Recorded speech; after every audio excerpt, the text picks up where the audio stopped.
barked Dog. Ha ha, silly boy, you just wanted to play. As Ashley closed the door, Dog's tail got caught. He let out a loud, long howl. Ashley quickly opened the door. Dog's tail was twisted. It had a big knot in it. Oh, Dog, I am so sorry, whined Ashley. And she gave Dog a big hug. Now, Ashley.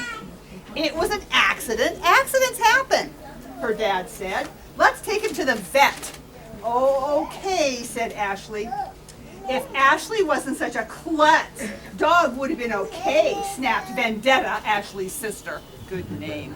Vendetta, apologize now and let's take Dog to the vet. I'm sorry, Vendetta just rolled her eyes.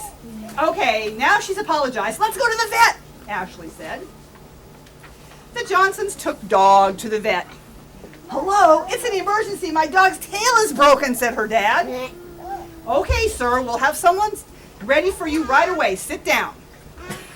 A couple of minutes later, someone called. Hello, can I have the dog named Dog? Said the veterinarian. Yes, we're right over here, said Ashley's mom. Okay, first we're going to take some x-rays, and then we're going to treat him with a special medicine. When we're all done, you'll give him the medicine and give it to Dog every day, the veterinarian said. We're going to need you to step out of the room, and when he's done, we'll let you know, said the veterinarian. Okay, we'll be waiting outside. The Johnsons paced back and forth across the room, waiting eagerly for Dog. After 25 minutes passed, the vet called us. We all raced into the room to see Dog. Dog was all right, but he had a bandage. When Dog looked at his tail, he couldn't see it. Oh no, thought Dog. What am I going to do? I know. I'll check the city and the room. Dog jumped up and rummaged through the room. Dog, yelled Mrs. Johnson. Sorry, he doesn't normally act like this. No problem. Maybe he's just a little scared from the bandage, said the veterinarian. Dog ran out of the room and searched all over the city. Hello, have you seen my tail? No, sorry, Dog, said the mutt in a deep, low voice. Okay, thanks, though. Dog searched the lake. Dog searched the buildings. Dog even searched the swamp. Dog walked home and curled up in a ball, dreaming that he could chase his tail. Pop! Off came the bandage. Woof! Barked Dog. My tail! It's back! Dog yelled and began chasing his tail happily. The end.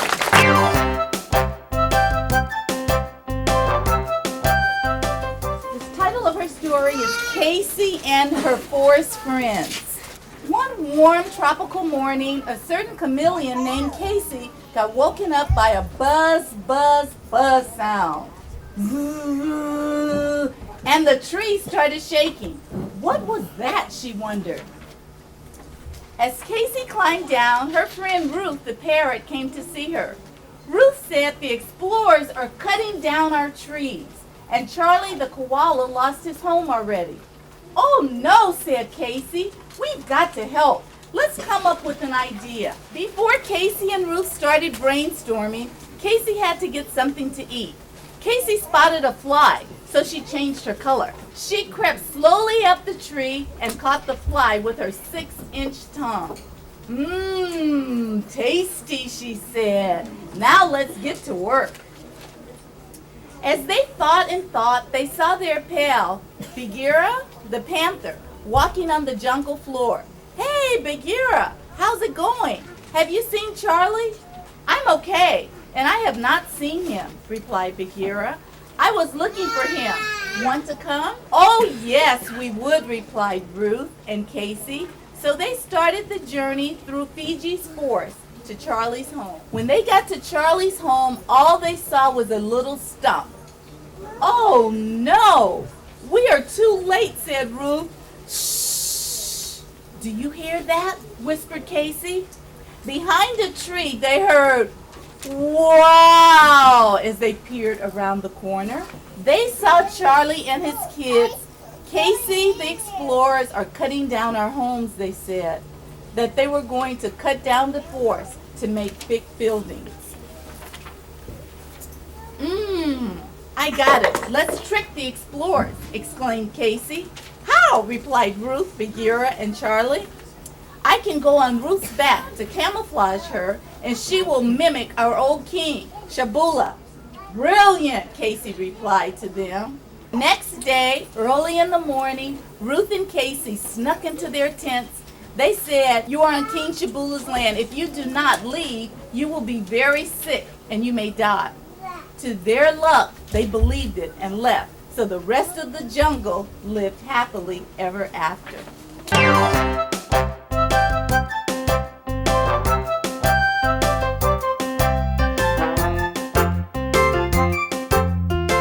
Lena the cheetah. I love how you made it rhyme. Once there was a cheetah named Lena. She couldn't wait until 3rd grade. She talked to the other animals, but they always got scared of her pointy teeth. It was really hard for her to make friends, but it was a new year for her. It was always the same thing every year. All the animals got scared of her. Aw, poor Lena. When Crystal and Maya were playing tag, they saw Lena crying in the corner of the field. Crystal and Maya felt really bad for her. Then Crystal said, "Let's play with her." And Maya said, "Sure." When Lena saw them, she was really surprised. Anyone would even talk to her. The rest of the year, they were best friends. The end.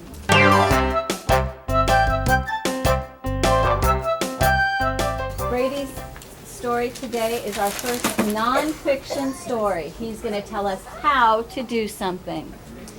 How to Plant a Garden by Brady Hubler. First, you need some dirt. Then you poke tiny holes into the dirt.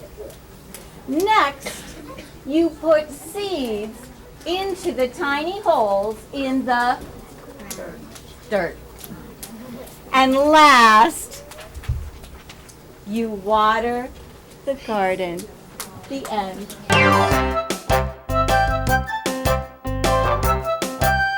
This story is titled The Lost Pencil. Once there was a little girl named Grace and her friend Pencil. One time an evil boy named Christian stole all of the pencils at her house. She found the boy and got all of the pencils back, and she brought them to school. Then she wrote with them all at the same time. They were so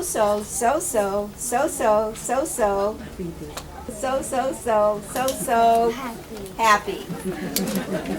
The end.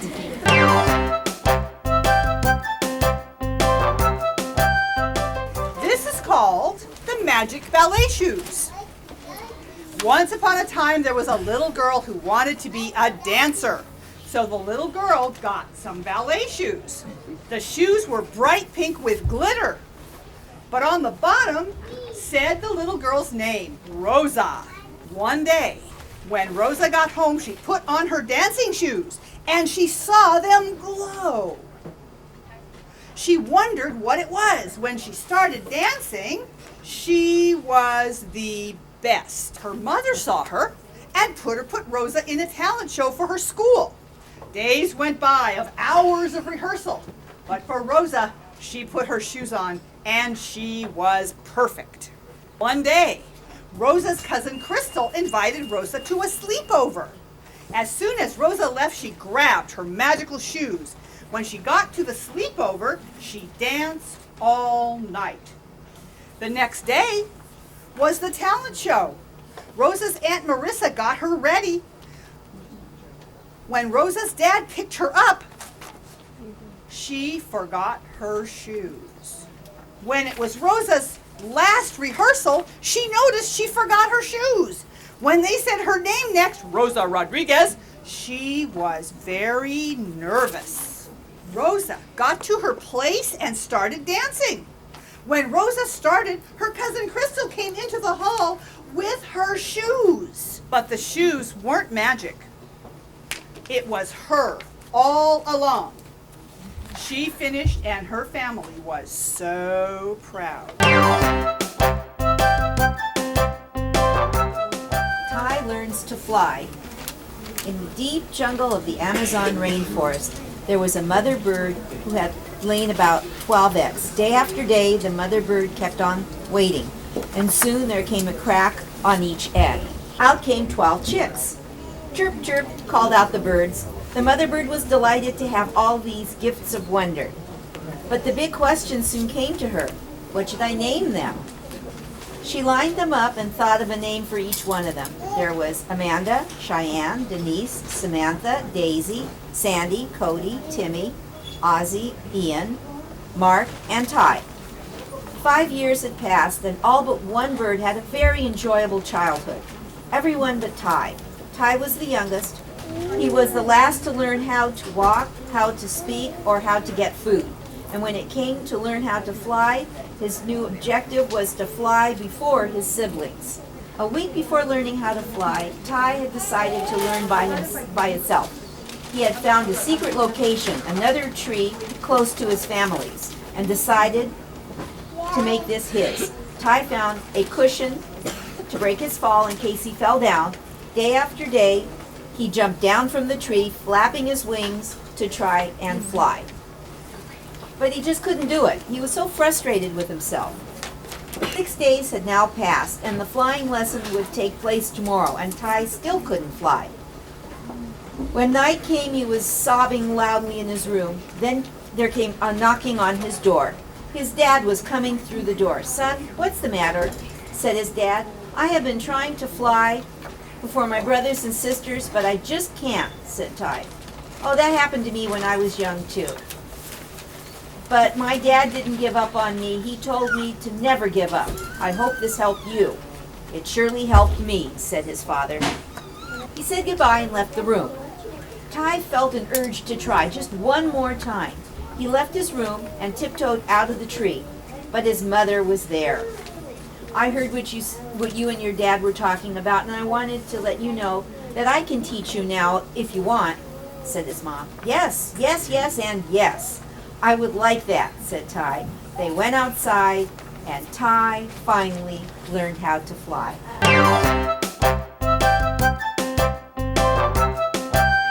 Four little girls. Once upon a time, there were 4 little girls named Katrin, Sarah, Bailey, and Katie. They built a house for their mom because she did not have any money. The mom was so happy the sun filled her heart. They had a party to celebrate. The end.